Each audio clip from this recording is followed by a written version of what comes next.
تو دوستو گزشتہ کچھ دنوں سے فرانس اور یورپ کے عیسائی حلقوں میں اس خبر سے بڑی سرسیمگی پھیلی ہوئی ہے کہ 5 برس سے بھی کم مدت میں 50,000 سے زائد فرانسیسی باشندوں نے اسلام قبول کر لیا ہے، اور ان کے نو مسلم کئی ہزار کی تعداد میں ایسے تعلیم یافتہ لوگ ہیں جن کو اپنی علمی پختگی، مطالعہ کے وسعت، نیز زبان و قلم کی قوت میں امتیاز حاصل ہے اور اپنی تحریر و تقریر کے ذریعے ذہنوں پر اثر انداز ہونے کی صلاحیت رکھتے ہیں۔ یہ لوگ اپنی تمام تر علمی و عملی صلاحیت کو دین اسلام کی تعلیمات، اس کی تبلیغ و اشاعت، نیز مسیحیت کی خامی و خرابی کو اجاگر کرنے میں بروئے کار لا رہے ہیں۔ عیسائیوں کی بلاکہٹ کا یہ عالم ہے کہ یورپ کے ایک کثیر الاشاعت رسالہ لا کتولیا ریلچور نے اس کی صورتحال پر تبصرہ کرتے ہوئے لکھا ہے کہ یہ صورتحال سنجیدگی اور پورے اقدام و فکر و عمل کی دعوت دیتی ہے۔ اسے نظر انداز کرنا ایک بڑے خطرے کو مول لینا ہے۔ اس وقت فرانس اور یورپ کے دینی مفکرین و مذہبی علماء کا یہ فریضہ ہے کہ وہ اس صورتحال کا مقابلہ کرنے کے لیے اٹھ کھڑے ہو اور ایسے خیالات کے اشاعت پر روک لگائے جو تحریری خطبات کے ذریعے پھیلائے جا رہے ہیں۔ نئے دین کے دفاع اور وکالت میں چند اشخاص کو متاثر نہیں کرتے، بلکہ لوگ ان پر دیوانہ وار ٹوٹ رہے ہیں۔ اس صورتحال کا جائزہ لینا اور اس سلسلہ میں عمل اقدامات پر غور کرنے کے لیے چرچ کی طرف سے لگاتار متعدد مجالس کی منعقد ہو چکی ہے، اور ان میں سے اس بات پر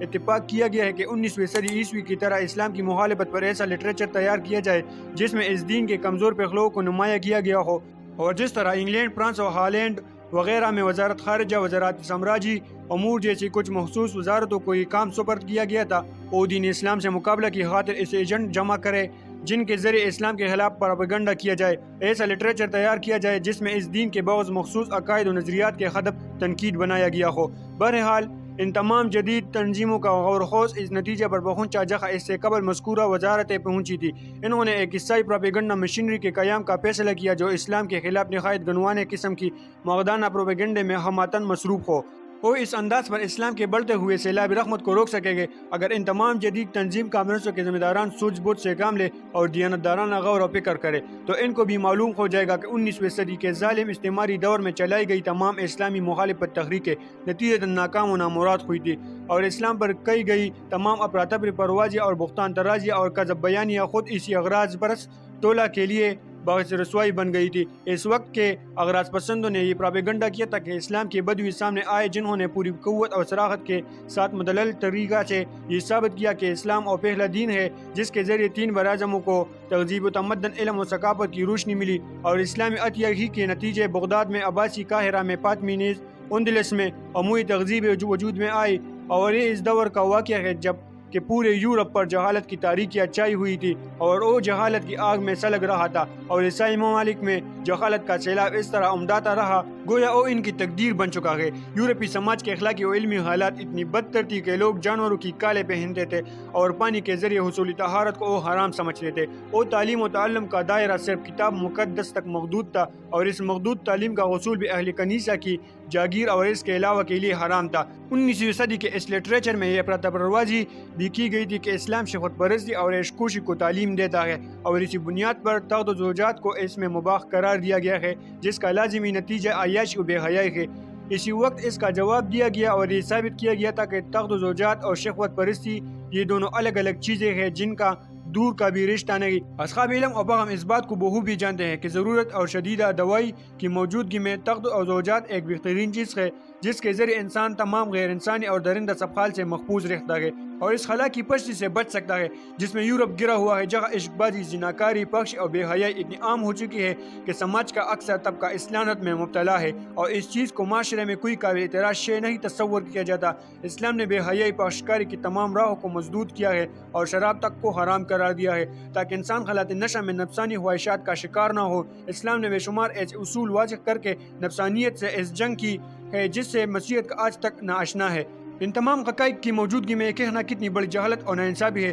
کہ تخت و زوجات سے لذت پرستی اور طبی انتشار کو بڑھاوا ملتا ہے۔ نعت کا سربگریبہ ہے، اسے کیا کہے۔ اسی لٹریچر میں یہ غیر حقیقت پسندانہ بات بھی کہی گئی تھی کہ تہذیب اور تمدن کے میدان میں مغرب کے بنسبت مشرق کے پسماندگی کا ذمہ دار اسلام ہے، حالانکہ واقعات نے یہ ثابت کر دیا ہے کہ انسانی اقدار کے معاملے میں خود مغرب بے حد پسماندہ ہے۔ آزادی و مساوات، انسانی اخلاق، مثلاً اخوت اور مروت، صلہ رحمی و ہمدردی وغیرہ ایسی چیزیں ہیں جنہیں مشرق آج بھی گلے لگائے ہوئے ہے، مغرب اس سے ناآشنا ہے، اور جہاں تک صنعت کے میدان میں بچڑنے کا سوال ہے اسلام پر، اس سلسلے میں کوئی ذمہ داری عائد کرنا ناانصافی ہے، بلکہ اسلام نے تو آسمان اور زمینوں میں پوشیدہ عجائبات اور خزانوں کا پتہ لگانے میں غرض اور خوص فکر اور تدبیر نیز عملی جدوجہد کی تعلیم دی ہے۔ یہ دراصل ان تعلیمات پر عمل پیرا ہونے کا نتیجہ ہے۔ اور جہاں تک انسانی اقدار اور اخلاق میں مغرب کی پسماندگی کا تعلق ہے تو اس کی واضح دلیل اور درندہ ثبت جنگی کارروائیاں ہیں جن میں لاکھوں بے گناہ امن پسند انسانوں کا خون بے دریغ بہایا گیا، وحشیانہ استعماری کوششیں ہیں جن کے ذریعے سینکڑوں خاندانوں کو ناحق لوٹا گیا